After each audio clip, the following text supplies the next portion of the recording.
Dear aspirants, welcome to today's video. Here we will discuss the current affairs for the month of February 2026 of the Jammu and Kashmir. So let's start. First important news coming from the budget section is that there is a promise of the development of eco trails in Jammu and Kashmir. A very important news as far as the environment, ecology and tourism is concerned. So Union Budget 2026 has announced the development of the eco-friendly mountain trails in J&K and also the other Himalayan states. अब ये eco friendly mountain trails है क्या, इसकी ज़रूरत क्यों पड़ी, क्यों budget में इसको इंट्रोड्यूस किया, उन चीज़ों को हम यहाँ पे देखेंगे. मकसद इको ट्रेल्स को इंट्रोड्यूस करने का बहुत इंपॉर्टेंट है, वो है सस्टेनेबल टूरिज्म. सस्टेनेबल टूरिज्म का मतलब है टूरिज्म को इस तरह से प्रमोट करना कि एनवायरनमेंट भी प्रिजर्व रहे, हमारी इकोलॉजी पे भी कोई एडवर्स इम्पैक्ट ना आए. तो इस प्रपोजल को इंट्रोड्यूस करना इसलिए ज़रूरी था बिकॉज टूरिज्म जो है काफ़ी हद तक J&K में अनरेगुलेटेड है और जिस तरह से यहाँ पे लैंड यूज़ पैटर्न जो है चेंज हो रहे हैं उसकी वजह से क्लाइमेट चेंज भी एक्सेलरेट हो रहा है और जो यहाँ का फ्रेजाइल इकोसिस्टम है उस पर भी इम्पैक्ट हो रहा है और जो टूरिज्म पे डिपेंड है लोग, उनके लाइवलीहुड को भी थ्रेट हो रहा है. अब जम्मू एंड कश्मीर की इकोनॉमी जैसा आपको पता ही है, ये कुछ क्लाइमेट सेंसिटिव सेक्टर से जुड़ी हुई है, जैसे टूरिज्म है, हॉर्टिकल्चर है और हाइड्रो पावर है. टूरिज्म पे भी क्लाइमेट का एडवर्स इम्पैक्ट रहता है. जैसे for example famous tourist destination है हमारे पास गुलमर्ग. अगर बर्फ़ नहीं हुई तो कोई स्कीइंग नहीं होगी, कोई टूरिस्ट यहाँ स्कीइंग करने नहीं आएगा. इसी तरह से अगर रेनफॉल कम हुई, स्नोफॉल कम हुई, तो जो हमारी यहाँ रिवर्स है जो नेचुरल ब्यूटी प्रोवाइड करती हैं टूरिस्ट डेस्टिनेशंस को, उनमें पानी की कमी होगी तो किसी तरह की कोई राफ्टिंग नहीं होगी, कोई वाटर स्पोर्ट्स नहीं होगा यहाँ पे. और इसी तरह से पानी की कमी से या जो वेदर चेंजेस हो रही हैं उसमें उसकी वजह से हॉर्टिकल्चर के प्रोड्यूस पर भी इम्पैक्ट पड़ता है. तो अब ये ट्रेल्स जो हैं ये क्या सोल्यूशन हमें प्रोवाइड करती हैं, ये हमें इकोलॉजिकल सेफगार्ड प्रोवाइड करती हैं और अगर इसको प्रॉपर तरीके में इम्प्लीमेंट किया गया तो ये टूरिज्म को शिफ्ट करेगी एक हाईली एडवर्स इम्पैक्ट होने से. ठीक है, तो ये टूरिज्म इंडस्ट्री को जो है काफ़ी हद तक सस्टेनेबल बनाएगा. यही यहाँ पे मेंशन किया हुआ है कि अगर एक रेगुलेटेड और लो फुटफॉल एक्सेस दिया जाए टूरिज्म में तो उसकी वजह से टूरिज्म सस्टेनेबल भी रहेगा और हमारे एनवायरनमेंट को जो है प्रोटेक्शन भी मिलेगी. तो इको ट्रेल्स के थ्रू इसी प्रपोजल को इम्प्लीमेंट करने की कोशिश गवर्नमेंट कर रही है. तो उसके अलावा अगर हम टूरिज्म में प्रॉब्लम्स देखें, जैसे वेस्ट मैनेजमेंट की प्रॉब्लम है, सीवेज सिस्टम्स हमारे अभी इन प्लेस नहीं है, या प्लास्टिक वेस्ट बहुत ज़्यादा डंप किया जाता है जहाँ पे टूरिस्ट का हैवी रश रहता है. तो इस सब की वजह से हमारी जो नेचुरल ब्यूटी है, हमारा जो एनवायरनमेंट है, हमारी जो इकोलॉजी है, उस पर काफ़ी ज़्यादा एडवर्स इम्पैक्ट पड़ जाता है. तो इन सब चीज़ों को ख़त्म करने के लिए, टूरिज्म को प्रिजर्व करने के लिए, एनवायरनमेंट को प्रिजर्व करने के लिए, टूरिज्म को सस्टेनेबल बनाने के लिए इस इको ट्रेल्स के सिस्टम को जो है, इस इंफ्रास्ट्रक्चर को जो है जम्मू एंड कश्मीर में सेटअप किया जाएगा और यही प्रपोजल है हमारे बजट 2026 का. बट इस इको ट्रेल वर्ड का मतलब है क्या, इसकी अगर हम लिटरल ट्रांसलेशन देखें तो इसकी डेफिनेशन अगर हम देखें तो इसका मतलब है एक एनवायरनमेंट फ्रेंडली रूट बनाना. जो फेमस टूरिस्ट डेस्टिनेशंस है हमारी, उसमें एक इको फ्रेंडली रूट बनाना जिसमें क्या होगा, जिस रूट पे हाइकिंग होगी, ठीक है, जिस रूट पे लोग वॉक कर सकते हैं, ठीक है, या फिर वहाँ पे रनिंग भी हो सकती है. तो इसी रूट के पे चल के लोग जो है उस एरिया को एक्सप्लोर कर सकते हैं. तो इससे क्या होगा, जब लोगों की मूवमेंट इस रूट पर ही स्पेसिफिक रहेगी, कन्फाइंड रहेंगी, तो वो आसपास के उस एनवायरनमेंट में जाकर ना गंदगी फैला सकते हैं, ना उसको कोई डैमेज कर सकते हैं और इससे जो है लोगों का जो इम्पैक्ट है उस एनवायरनमेंट पे वो भी काफ़ी ज़्यादा लिमिटेड रहेगा. तो इस तरह इसके थ्रू हम एक्चुअली लोगों की एक्टिविटी जो है टूरिस्ट स्पॉट्स पे, टूरिस्ट एरियाज़ में जो है उसको रेस्ट्रिक्ट कर रहे हैं, उसको रेगुलेट कर रहे हैं ताकि वहाँ का जो आसपास का एनवायरनमेंट है वो कंजर्व रहे. मूविंग फॉरवर्ड, कुछ इंपॉर्टेंट फैक्ट्स यहाँ पे मेंशन है, जैसे Anantnag has been recently declared as the largest trout producing district in Jammu and Kashmir. तो एनुअली यहाँ पे 5078.5 क्विंटल्स का आउटपुट निकलता है, वो आपके लिए याद रखना इंपॉर्टेंट नहीं है। इंपॉर्टेंट सिर्फ यहाँ पे ये है कि that Anantnag district is the largest trout producing district in Jammu and Kashmir. और उससे रिलेटेड ही यहाँ पे एक इम्पॉर्टेंट रिव्यू दिया हुआ है कि यहाँ पे अनंतनाग डिस्ट्रिक्ट में ही 1984 में एक government trout farm which is Asia's largest trout farm, ये भी इम्पॉर्टेंट है, it is Asia's largest trout farm, तो ये भी अनंतनाग डिस्ट्रिक्ट में कोकरनाग में एस्टैब्लिश किया हुआ है। तो इस फार्म से world all over the world जो है ट्राउट की सप्लाई जाती है, जम्मू एंड कश्मीर में भी सप्लाई जाती है। और इस ट्राउट की वजह से भी ये भी एक रीज़न है कि Anantnag has emerged as one of the Anantnag has emerged as the largest trout producing district.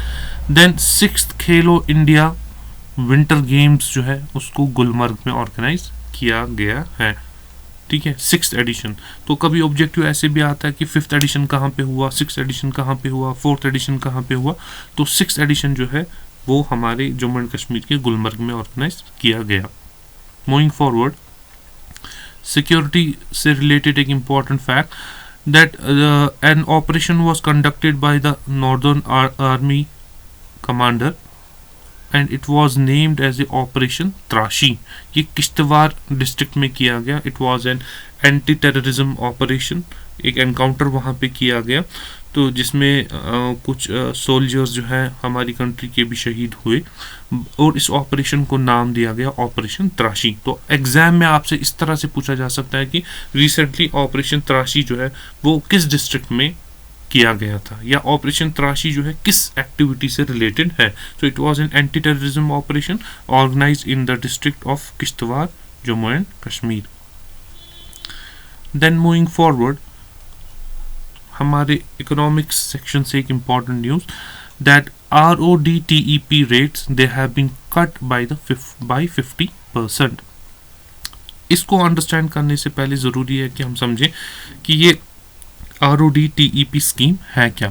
इस स्कीम को 2021 में लॉन्च किया गया था फॉर द एक्सपोर्ट सेक्टर, ठीक है। इंडिया से जितना भी एक्सपोर्ट होता है, जितने भी प्रोडक्ट्स यहाँ से एक्सपोर्ट होते थे जो इस स्कीम के अंडर नोटिफाई किए गए, उनके लिए इस स्कीम को लॉन्च किया गया था 2021 में।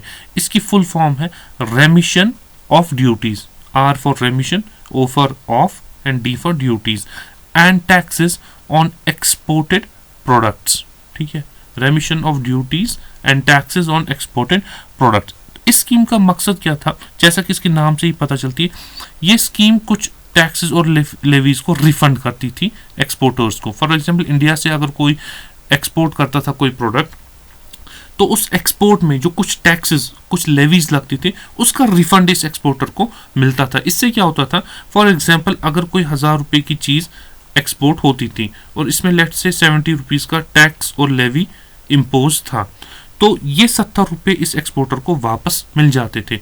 तो इसका एक्सपोर्ट जो है वो 970 रुपीज़ में ही हो जाता था। इससे क्या होता था, एक तो इसके प्रोडक्ट का प्राइस जो है वो भी कम रहता था, तो फॉरेन मार्केट्स में जो है सस्ता बेच पाता था। सस्ता बेचने की वजह से इन प्रोडक्ट्स की तरफ लोग ज़्यादा अट्रैक्ट होते थे, क्वालिटी भी अच्छी होती थी, और इसको जो है अपने टैक्सेस का पैसा भी वापस आ जाता, तो इसका प्रोडक्शन कॉस्ट भी कम एक्सपोर्टर का हो जाता था।